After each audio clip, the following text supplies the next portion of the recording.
Hello Vikings, my name is Cliffy B and I recently created this medieval cage to decorate my world or a base, and I think it's a pretty cool way to generate some interest. And I know I'm not the first to ever do this, but I thought I'd share it with you anyway, just in case there's someone else out there that would like to create one of their own. The first thing you need to do is find a location for your cage. In this instance I picked a spot next to an old ruin, and then I used log poles to create the poles that I eventually attached the cage to. I went up 6 meters, you can go however high you want, and then I used a 26-degree log beam to attach to the top of the pole, and that is what my cage will eventually attach to. I then put down a forge, which you need when you want to build out the cage, and then the next step was to attach a hanging brazier to the log beam. The reason I use the hanging brazier is I think it looks pretty cool to have the cage attached by a chain, and a lot of people don't know you can actually build on top of a brazier. So yeah, it serves a double purpose. It gives lighting as well as a really cool way to attach a cage.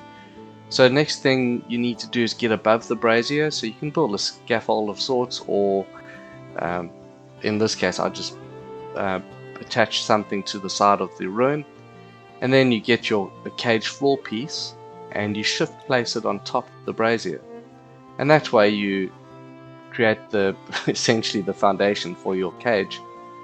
So you can rotate it whichever direction you want and then attach, and then you start building out your cage.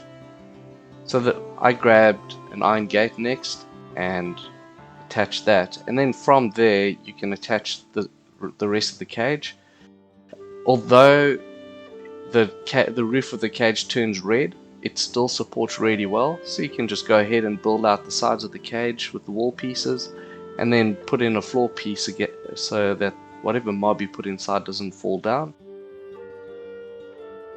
And this is where the fun starts, because now the easy bit is done and now you need to find something to put into the cage. So initially I was going to use another greyling, but I decided to go for something a little bit bigger and thought I'd try and get a grey dwarf this time around. And to help you get the creature into the cage, you need to build a ramp. So I used the 26-degree roof piece for that. I found it's just easier to push them up those than the steeper ones. And then to make things even easier, you need a railing, because if you don't have a railing they tend to run or fall off the sides. So especially when you're trying to get them up into the cage. So I just built out the railings, and then the next step after your railings is to go and find a prisoner. So I ran off into the black forest close by and went and found a grey dwarf. Another thing worth doing is to go inside the cage and open the cage door outwards. It just makes it easier to get the mob inside of the cage. If they're not quite inside, you can just close the door, which will then push them in. So it's pretty handy in that way. The grey dwarf proved a little bit tricky because he kept throwing stones instead of running straight into the cage. The greylings, they tend to run right up to you, so it's a bit easier to get them to the bottom of the ramp. And once they're at the bottom of the ramp, you just Sparta kick the living daylights out of them until they're in the cage. You can see I missed it the first time. I got a bit excited and closed the cage door a little bit too early. So then I block him and kick him back in again. So eventually I got him back up the ramp and kicked him inside the cage and closed the door. Fortunately I didn't kill him in the process. And there you have it. I have the grey dwarf in the cage. Then I just needed to break the ramp down and the railings, and there you have it. And from there you can go ahead and decorate however you want. I tend to like to put a sign next to it.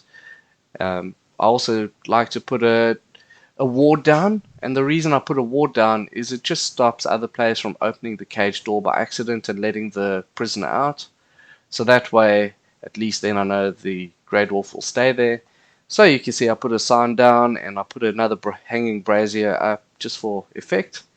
And yeah, that's it. If you have any other questions, put it in the chat below, and thank you for watching.